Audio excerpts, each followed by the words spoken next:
What are we talking about? I refuse to hear that. Oh, it's easier said than done.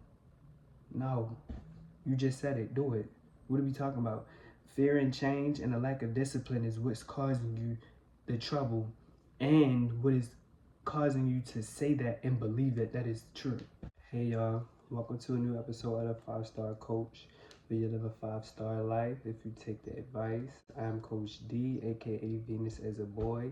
Here are my 5-star tips for all my 5-star ballers out there. So let's go ahead and get right into this. We ain't gotta waste no time. Alright, now 5-star tip number 1. Get comfortable with grieving. Beyond people, even though that's important too. You have to get comfortable with grieving in all areas, all facets, all images of grieving. With the people, let's start there. Someone who has passed on. Stop living in the past. Stop. I wish I could have did this. I wish I would have did this. I wish. You still can have that connection with them on a spiritual level. You just have to grieve their physical body no longer being here. But on a spiritual level, that's just the time for you to understand, like, I have to build my relationship with spirituality or just spirit in general, and just grieve the fact that they're no longer here, but you still have a connection to them. I went through that when I lost my grandmother. I was like, I wish I would have called her more. I wish I would have spoke to her more. I wish. And then I started to dive into spirituality, and I realized I still have her. She's still here with me. She will always be here with me. And yes, I will miss giving her hugs and kisses and stuff. I guess that mean message. Go ahead, come on. But I know for a fact, like, she still was here with me. So I will never look back on life and feel so much guilt and regret and shame towards myself, because I know she's still here with me. And knowing that she's still here with me, she still knows how I feel about her. She knows the love I have for her is tremendous and will be everlasting. So when it comes to losing people, get comfortable with acceptance. Yes, they're gone physically, but they're not gone entirely. Now, when it comes to grieving yourself, you gotta let those past versions of yourself go ahead and die off. That's how you grow. Grieving is a sign of growth. You either are going to stunt your growth by not accepting what it is, or you're going to accept it and grow further and understand why this grieving process is even necessary. Because you can grieve that old version of you. You can look at that old past self and be like, I used to have fun. I used to do this. I used to do that. You can still have fun. You can still do all of those things, the principle of those things, but just do it in a way that supports and uplifts this new version of yourself that you're becoming. So you can never be that person again, but you can still enjoy those principle things. You know, the fun. I used to have fun doing, for instance, I used to have fun doing, smoking all this weed and drinking all this. Now it's like, I can still have that fun, but I could do the fun as far as going for a walk and enjoying myself in nature, because I was doing the drinking and the smoking as an escape from my mind. Now I can go outside and walk and sightsee and just enjoy the physical and put myself literally in the physical, and no longer feel as if I have to do all of that smoking and drinking now, because this is my new escape. And this escape is healthier because I'm getting fresh air. My lungs are free from the smoke.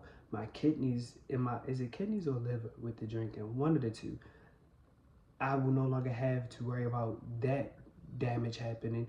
And now I'm no longer out of my body in a way that's substance related. I'm out of my body in a way that's a healthy dopamine peak. So get comfortable with grieving, the main thing, because you will never ever grow if you don't properly grieve what has been left behind and what you need to leave behind and what has been stripped away.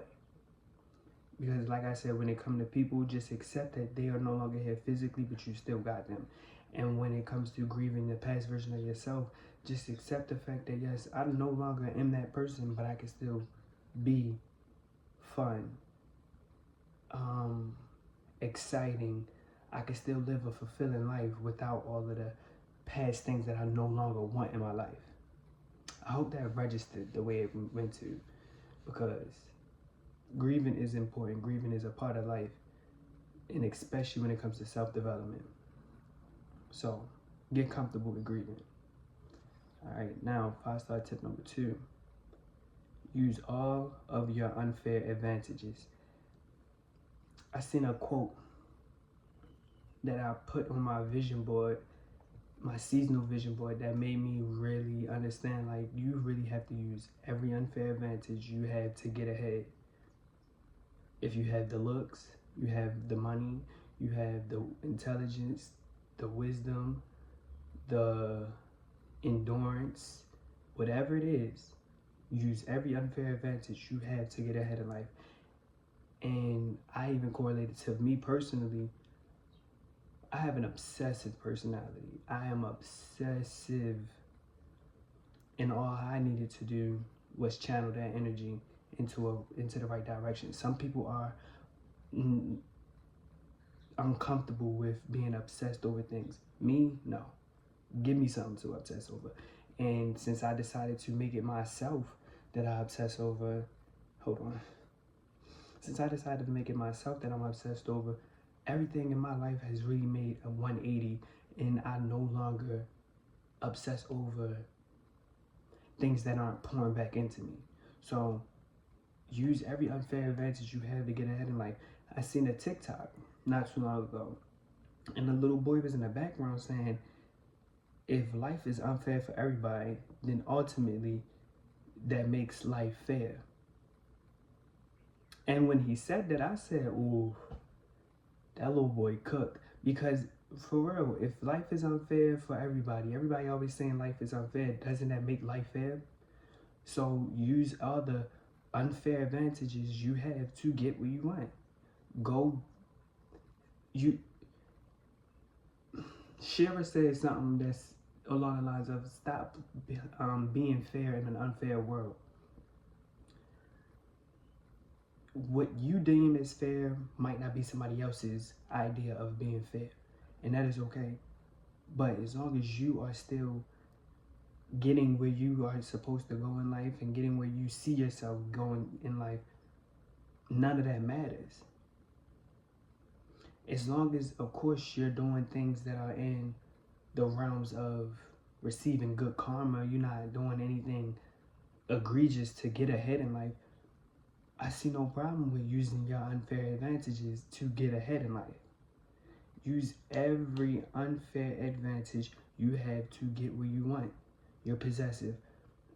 Put your mind on hyper-focusing of the possessions you want in your life.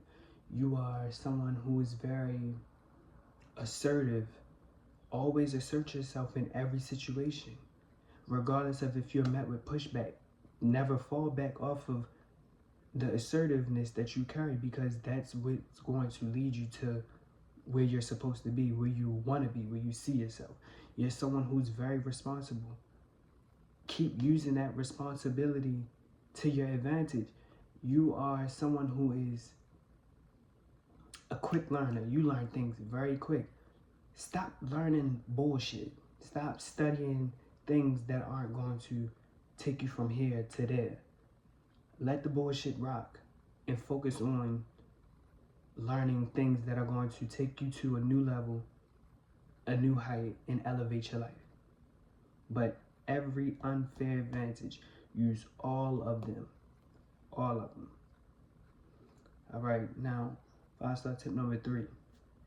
It's easier to do if you can say it. Now, the whole saying, it's easier done than said. No, it's easier said than done is a poor excuse for staying stagnant.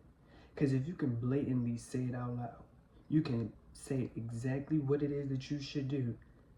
You got half of the situation solved. You got more than half of the situation solved.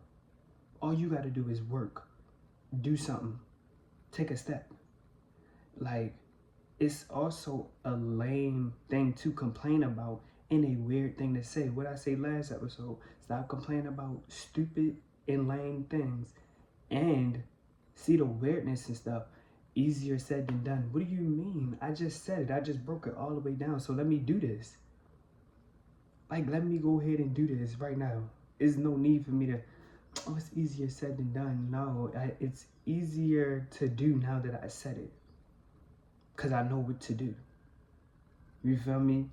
Like, you're speaking on a solution to the problem. If you know what to do, bust that move.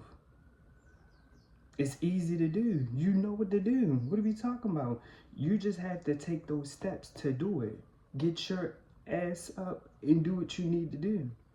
Now, if this is something that's like a long-term goal and it's going to have to be built on over time, let it be built on over time. However, stop giving half-ass poor excuses all the time. Oh, it's easier said than done. No, it's easier to do. Get the fuck up. No shade. Get up. Like right now. What are we talking about? I refuse to hear that. Oh, it's easier said than done. No. You just said it. Do it. What are we talking about?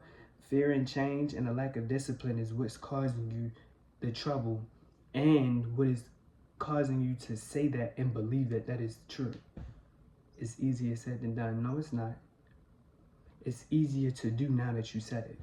Make that your mindset when it comes to anything that you're trying to do that requires discipline and action. Because if you're going to sit there and be stagnant in life, just say, I'd rather not do it. I don't want to do it. I'd rather sit back. Don't, oh, it's easier said than done. Because if you can say it, you can map out what it is that needs to be done. Do it. Like, what are we talking about? Right? Right. Now, 5-star tip number 4, start making life work for you. Life can work the hell out of you, right? And it can be situations from when you're a child that still affect you in your adult life. It could be teenage things. It could be self-imposed things. Life will work the hell out of you if you allow it. You would think it's all in the universe's hands when it's really all in your control. The universe, God, whoever you believe in, is here to work with you, not work you. Actually, they're here to work for you, not work you. It's never going to be the other way around. That's why I don't want to offend nobody, but if you get offended, I mean, it is what it is. That's why I feel as though when they say Christians specifically, because I'm not familiar with too many other religions, when they say God is working me, God is using me, I feel as though that is just the wildest way to think of things. I don't feel like nobody is working me. I don't want to feel like somebody is working me. I want to feel in control and making some things, the spirit, the universe, God, work for me. Because, for instance, childhood things.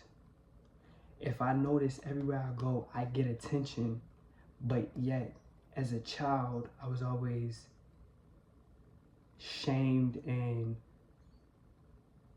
kind of made fun of because of my ability to get attention, and it may seem like, oh, I do everything for attention. I may run from that. And then life is starting to work me because I'm getting out of there. Life is giving me all of these opportunities to be in the spotlight, but I'm sabotaging everything. And I'm letting life work me instead of taking control and making this work for me. Because if I notice I get all of this attention, why not make it work in my favor? Why not, okay, I hate the attention because of X, Y, and Z. That's cleared out the way. We got to the bottom of it. Now, what can I do to make this work for me? What can I do to take control of this situation and make life be my oyster? I could open up this business. I could share wisdom. I could do this. I could do that. You can do so many things in that one round of life always giving you attention, but you running from it, and then you finally face it and then start making life work for you. Because if you see like life is giving you all these opportunities to be in the limelight, but you're running from it, and then you turn around and say, I'm not going to run no more, you're the one in control now. And life is no longer in control, because before it may seem like, oh my gosh, there's so much attention, there's so much this, and so that. That's what you meant to do. That's what you meant for. And life is really working for you, giving you these opportunities, but you making life work you because you're running from it. And now the attention is going to just keep following, and you just keep running. And that's just one example. And also with that example, I had used this example on TikTok, and people were saying, but it comes with so much criticism. People always talking about me, or people copy. Excuses, excuses, excuses. That's all I hear is excuses. People copying. Okay. A bitch can copy all they want. They never will do it like you. And at the end, the truth will always prevail. Criticism. Okay? If they not talking, you ain't doing nothing right. And then my thing is this, with that too, why the fuck you want everybody to like you? You want everybody in the world to like you? You must be fake then. You must be fake as shit if you want everybody to like you. What you want everybody to like you for? Not everybody gonna like you. That's okay. That is what it is. Let them bitches talk. What are we talking about? So, back to the topic at hand. Start making life work for you. Okay? Now, if I start tip number 5, have main character syndrome. Be a main character that treats people right. Think Elle Woods. She knew it was her world, but welcomed others in. She was a leader and took control of her life. In the first Legally Blonde, she was the sorority captain. All of those girls were ride or die for her, helping her take the is it LSAT for her to get into Harvard. They were all helping her out. They were all pitching in. And then when Warner broke her heart, they were all there. The girl came to her door like, like leave her alone. She's going through it. Like they all wanted to help her out, but she made sure that she still was being herself, and she knew she was the main character, but also was like, y'all are the main characters too in y'all story, but y'all can be uplifted supporting characters in my story. Have that mindset. Walk around as if this is your world and everybody else is just living in it, but invite people in it with discernment. Like Elle did her own thing without care or judgment when she pulled up to Harvard, pink on pink, truck loaded up with all her stuff, not feeding, giving Bruiser his water, and then Ted, let's go, come on, you're gonna be loved here, everybody's gonna love you. That mindset right there, because she's the main character. Of course they're gonna love the main character. Just think about like Regina George in Mean Girls. She was the main character. Everybody swore they hated her, but they was always watching her. So in other words, they hated that they loved her. But that's not the point. Be the main character, because back to Elle, being herself helped her build a community of people who wanted to help her. Like I said in the beginning, and even in the second part, when she made friends with the nail tech, and then the nail tech came through in the second half, and in the second part of the movie, and helped her get those signatures that she needed to end the animal cruelty, the animal testing thing. But I forgot what it was exactly, but it was animal testing, and it was Bruiser's mom. She was able to call on to all of these people to help her. Even when, in the first one, when Warner new fiance, she disliked her, but she never was a hater. She never was mean to her unprovoked. She even told the nail tech lady, like, she's not ugly. She could just use some mascara. Even that one scene when he was helping the lady get out of prison, and she was like, "You look nice." She kept it cool because, like, girl, I'm the main character. Like, I don't care about none of this. I'm the main character. I never have to do too much to try to make me the main focal point. I am the focal point. It is what it is. And as a Leo, I really highly recommend main character syndrome. This is my world. And when you operate like that, but also have enough integrity and humility to yourself to remain confident and remain secure in yourself, but also you can come in, oh, well, you gotta go. Because she would let a bitch have it. Elle would let a bitch have it in the slightest but nastiest way. Every time.